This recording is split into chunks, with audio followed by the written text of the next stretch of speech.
മുസ്ലിം ലീഗിനെ സംബന്ധിച്ചിടത്തോളം അത് കൊടുത്തേ തീരൂ. കോൺഗ്രസ് അക്കാര്യത്തിൽ പെട്ടുപോകും എന്നുള്ള കാര്യത്തിൽ തർക്കമില്ല. UDF ലോക്സഭാ തെരഞ്ഞെടുപ്പിന് മുമ്പ് ഒരു പൊട്ടിത്തെറി ഉറപ്പായും ഉണ്ടാകും. ഒരു നാഥനില്ലാ കളരിയായി മാറിയിരിക്കുന്ന കോൺഗ്രസിന് അടുത്ത പ്രഹരമാണ് ലീഗ് നൽകാൻ പോകുന്നത്. ലീഗിന്റെ അവസാന വാക്ക് പാണക്കാടാണ്. മുസ്ലിം ലീഗ് ചോദിച്ചാൽ അത് കോൺഗ്രസിന് നൽകിയേ മതിയാകൂ, അല്ലെങ്കിൽ കോൺഗ്രസിന്റെ കാര്യം കട്ടപ്പുകയായിരിക്കും എന്നുള്ള കാര്യത്തിൽ തർക്കമില്ല. നമസ്കാരം. 2024 ലോക്സഭാ തെരഞ്ഞെടുപ്പ്, അതുമായി ബന്ധപ്പെട്ടുകൊണ്ട് എല്ലാ മുന്നണികളും അവരുടെ ചർച്ചകൾ സജീവമായി നടക്കുന്നു. ഇന്ത്യ മുന്നണിയുമായി പ്രതിപക്ഷ കക്ഷികളൊക്കെ വരുന്നു. ഇങ്ങ് കേരളത്തിലേക്ക് വരുമ്പോൾ ഇവിടെ ചർച്ചയാകൽ ഏറ്റവും പ്രധാനപ്പെട്ടത് UDF എന്ന് പറയുന്ന സംവിധാനത്തിൽ വരാൻ പോകുന്ന കാര്യങ്ങളാണ്. ഘടക കക്ഷികളെ അല്ലെങ്കിൽ UDFനകത്തുള്ള പാർട്ടികൾ തമ്മിൽ അധിക സീറ്റ് മാറ്റമടക്കമുള്ള കാര്യങ്ങളിലേക്ക് ഒരു ചർച്ച, അതിൽ പ്രധാനമായും കോൺഗ്രസും ലീഗും തമ്മിലായിരിക്കും എന്നുള്ള കാര്യത്തിൽ യാതൊരു തർക്കവുമില്ല. നിലവിൽ പൊന്നാനിയും മലപ്പുറവുമാണ് ലീഗിന് സ്വന്തമായുള്ള ലോക്സഭാ മണ്ഡലങ്ങൾ. അത്തരം 2 സീറ്റാണ് മുസ്ലിം ലീഗിന് നൽകിയിരിക്കുന്നത്. എന്നാൽ അത് പോരാ, മൂന്നാമതൊരു സീറ്റ് വേണം. അധിക സീറ്റ് തങ്ങൾക്ക് തന്നേ മതിയാകൂ എന്ന നിലപാടാണ് ലീഗ് എടുക്കാൻ പോകുന്നത്.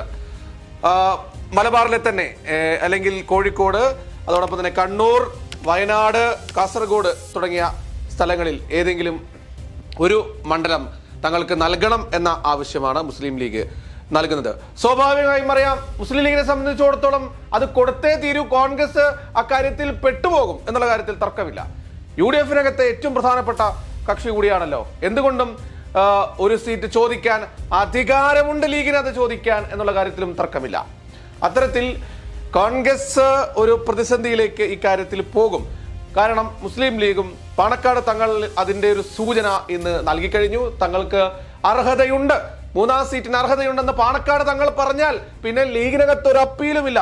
ഇത് സുധാകരനും സതീശനും നാലഭിപ്രായം പോലെയല്ല. ലീഗിനകത്ത് പാണക്കാട് തങ്ങളൊരു കാര്യം പറഞ്ഞാൽ അത് നടത്തിയിരിക്കും, നടന്നേ മതിയാകൂ, അല്ലെങ്കിൽ ലീഗ് അവരുടെ വഴിക്ക് നടക്കും. സ്വാഭാവികമായും PK കുഞ്ഞാലിക്കുട്ടിയുണ്ട്, PM സലാമുണ്ട്, MK മുനീർ അടക്കമുള്ള നേതാക്കന്മാരോടുകൂടിയൊക്കെ ഇതുമായി ബന്ധപ്പെട്ടുകൊണ്ടുള്ള അഭിപ്രായങ്ങൾ ചോദിച്ചറിഞ്ഞ ശേഷം ആയിരിക്കാം ചിലപ്പോൾ ഇങ്ങനെ ഒരു പ്രഖ്യാപനം നടത്തിയിട്ടുണ്ടാവുക. പാണക്കാട് സെയ്ദ് സാദിഖ് അലി ശിഹാബ് തങ്ങളാണ് ഇക്കാര്യത്തിൽ ഇന്നൊരു വ്യക്തത നൽകിയിരിക്കുന്നത്. തങ്ങൾക്ക് ഒരു സീറ്റിന് കൂടി അർഹതയില്ല എന്ന് നമുക്ക് ഒരിക്കലും പറയാൻ സാധിക്കില്ല. കാരണം ഈ UDFനെ ഇങ്ങനെ കൊണ്ടു നടക്കുന്നത് തന്നെ ഈ ലീഗ് ഉള്ളത് കൊണ്ടല്ലേ. അല്ലാതെ കോൺഗ്രസിനകത്തെ പടലപ്പിണക്കങ്ങളും തമ്മിൽ തല്ലും, സുധാകരനും സതീശനും ഒരു വഴിക്ക്, സുധാകരൻ മറ്റൊരു വഴിക്ക്, രമേശ് ചെന്നിത്തല ഏതോ വഴിക്ക്, അങ്ങനെയൊക്കെ ആയി ഒരു നാഥനില്ലാ കളരിയായി മാറിയിരിക്കുന്ന കോൺഗ്രസിന് അടുത്ത പ്രഹരമാണ് ലീഗ് നൽകാൻ പോകുന്നത്. അത്തരത്തിൽ ഇത് CPM പോലെ ഒരു പാർട്ടിയാണെങ്കിൽ എപ്പോഴോ തീരുമാനം എടുത്തു കഴിഞ്ഞിട്ടുണ്ടാവും. അതാണ് ഇടതുപക്ഷത്തിന്റെ ഏറ്റവും വലിയ പ്രധാനപ്പെട്ട ഘടകമായി എല്ലാവരും പറയുന്നത്. രാഷ്ട്രീയം നിരീക്ഷിക്കുന്ന എല്ലാവരും പറയുന്നത് അതാണ്. CPMനെ പോലെയുള്ള ഒരു അച്ചടക്കം, ഇടതുപക്ഷത്തിന്റെ പോലെയുള്ള ഒരു കേഡർ സംവിധാനത്തിലൂടെ പോകുന്ന ഒരു പാർട്ടി നിയന്ത്രിക്കുന്ന ഒരു മുന്നണി. അതുകൊണ്ട് തന്നെ അവിടെ അധികം പടലപ്പിണക്കങ്ങൾ ഉണ്ടാകില്ല. സ്വാഭാവികമായി ചിലപ്പോൾ ജോസ് കെ മാണി കൂടുതൽ സീറ്റുകൾ ആവശ്യപ്പെട്ടിരിക്കാം, CPI ചിലപ്പോൾ അത് സമ്മതിക്കാതിരിക്കാം. പക്ഷെ അതിനൊക്കെ ഒരു അർത്ഥം, അത് മുഖ്യമന്ത്രിയോ ഒരു കാര്യം പറഞ്ഞാൽ പിന്നെ അവിടെ തീർന്നു എന്നുള്ളതാണ്. പക്ഷെ UDFനകത്ത് ഒരിക്കലും ഈ സീറ്റ് വിഭജനം നല്ല രീതിയിൽ നടക്കില്ല.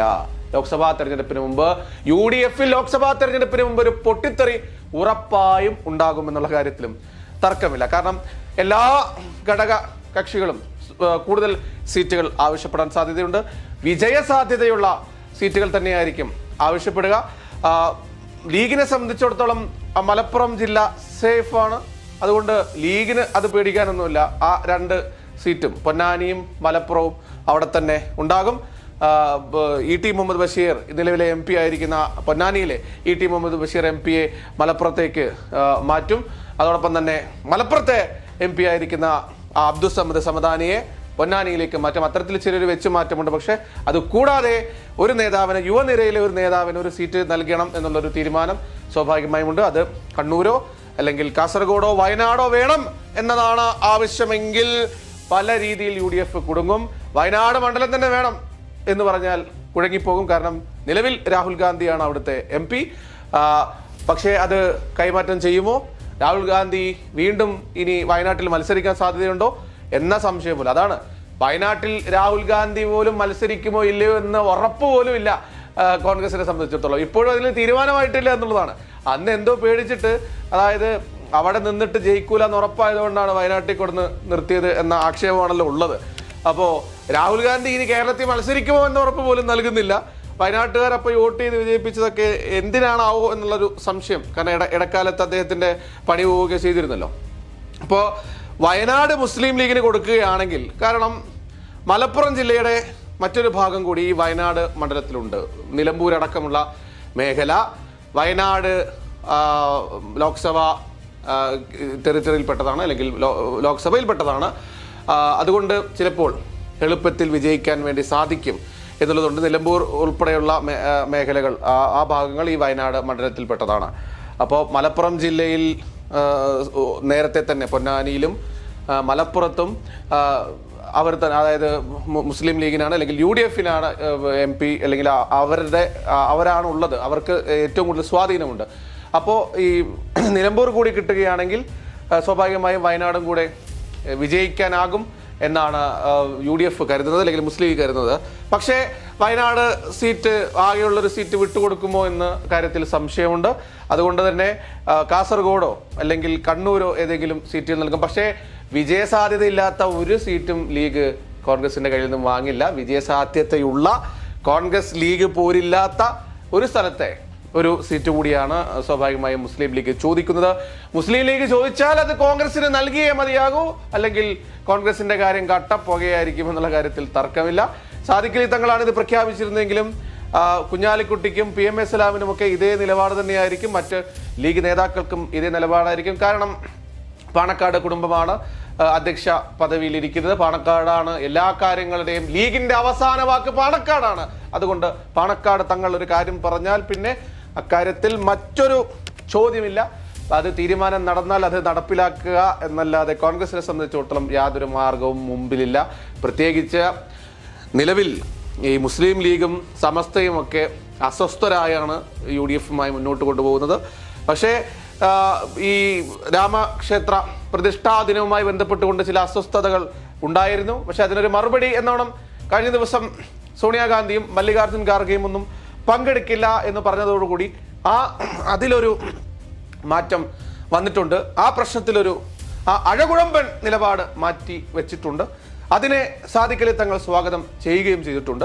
എങ്കിൽ പോലും പല വിഷയങ്ങളിൽ പ്രശ്നങ്ങളുണ്ട്.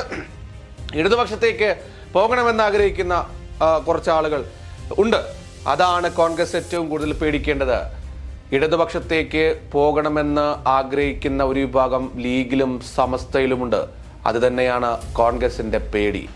ആ പേടി അവസാനിക്കണമെങ്കിൽ ഇവരെ, സമസ്തയെയും ലീഗിനെയും ഒരുമിച്ച് കൊണ്ടുപോകാൻ, അല്ലെങ്കിൽ അവരുടെ നിലപാട് നയങ്ങൾക്ക് വിരുദ്ധമായ രീതിയിൽ ഒരു പ്രശ്നവുമില്ലാതെ കോൺഗ്രസ് കൊണ്ടുപോകാൻ പരമാവധി ശ്രമിക്കുന്നുണ്ട്. ഇടയ്ക്ക് സുധാകരന്റെ ചില പരാമർശങ്ങളൊന്നും ആരും മറന്നിട്ടില്ലല്ലോ. ET മുഹമ്മദ് ബഷീർ MPക്കെതിരായ പട്ടി പരാമർശം അന്നേ ഉടക്ക് തുടങ്ങിയതാണ് കോൺഗ്രസും ലീഗും തമ്മിൽ. പിന്നീട് സാദിഖ് അലി തങ്ങളെ നേരിട്ട് പോയി കാണേണ്ടി വന്നു K സുധാകരന്. അത് പാണക്കാട് വീട്ടിൽ ചെന്ന് നേരിട്ട് കണ്ടാണ് ആ പ്രശ്നത്തിന് തീരുമാനം ആയത് എന്നുള്ളതാണ്. അത്തരത്തിൽ പ്രശ്നങ്ങൾ നടക്കുമ്പോൾ അത് രമ്യമായി പരിഹരിച്ച് മുന്നോട്ട് പോകുന്ന ഒരു സംവിധാനമാണ് UDF.